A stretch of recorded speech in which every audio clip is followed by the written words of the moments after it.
Muraho neza nshuti za Kabara TV 1 tubahaye mwiriwe abandi mwaramutse bivanye n'imigabane itandukanye abantu batuyeho.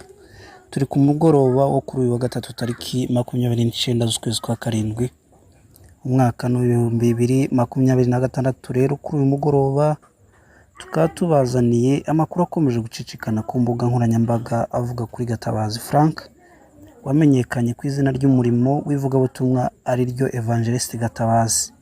Hari abavuga mu buzima busanzwe ko gutandukana cyangwa kuva mu itsinda cyangwa se groupe runaka ari uburenganzira bwa buri muntu, ariko kandi hari n'abemeza ko ari ubugwari cyangwa ubuhemu.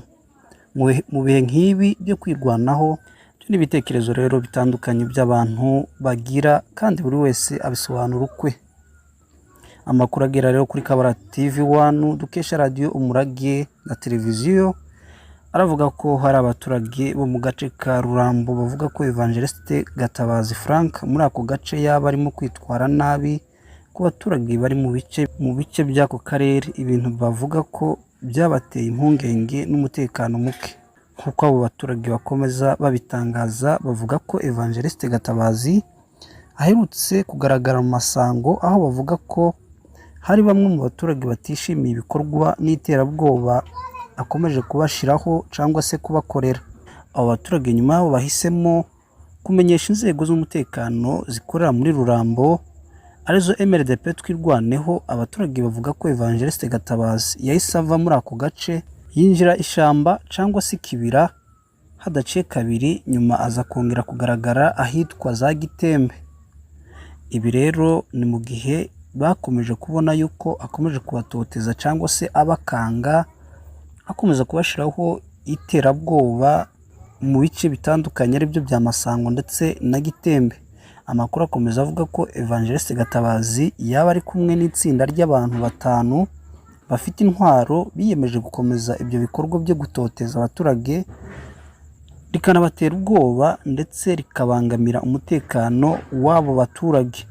Abatuye mu Masango, Gitembe no mu bindi bice bavuga ko bakomeje gusaba inzego z'umutekano zatwirwaneho kugira ngo zigire icyo zikora kugira ngo umutekano wabo urusheho gukazwa cyangwa se kubungwabungwa.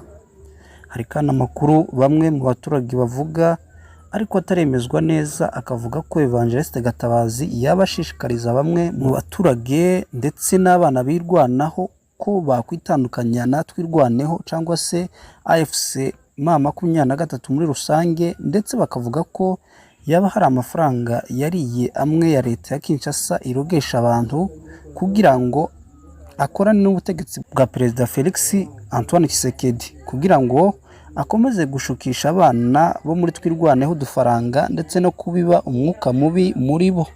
Tubibutse ko nyuma y'igihe kitari gito ubwo yavaga mu bice bya Kamanyola akajya Nairobi, Evangeliste Gatabazi yigeze gutangaza amagambo yagarutsweho cyane n'abatari bake, aho yavugaga ku ngaruka z'intambara nuko yabonye ubuzima bwo mu duce twari twugarijwe n'imirwano uburyo byari byifashe. Agakomeza avuga ngo ibintu twaboneye hariya hantu ntabwo byari ibintu byo gupfa kwihanganirwa. Havuze imbunde mw'abantu mwe, havuze amabomba ateye ubwoba. Ibyo yavuze byakiriwe nabi n'abantu benshi.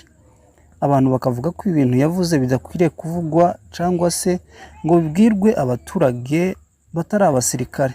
Tubibutse ko ibyo yabivugiraga ku gatuti mu nsengero. Gusa aya makuru aramutse abaye impamo avuga ku bya Gatabazi byaba bibabaje, kuko iki atari cyo gihe cyo kwirema ibice cyangwa se kuva mu bandi, ahubwo akaba ari igihe cyo kuba umwe kugira ngo dusenyere umugozi umwe. Twibutse ko Gatabazi yakomeje avuga ibintu byinshi by'ubuhanuzi buvuga ku kugaruka kw'amahoro cyangwa se abanyamurenge kubona ibisubizo nyuma y'ibihe bibi cyangwa se by'intambara bakomeje kunyuramo. Ariko turibaza tuti se uwahoraga avuga ubuhanuzi yahawe n'Imana byaba bimugendekeye gute kugira ngo atangire kuvugwaho amakuru atari meza yo kwirema ibice cyangwa se gutoteza abo mu bwoko bw'abapfurero ndetse n'abanyamurenge babarizwa muri Rurambo? Mugira umugoroba mwiza. Iyi ni Kabara TV 1, nje nitwa Nkomezi James. Reka dukomeze dukurikirane aya makuru ko agenda.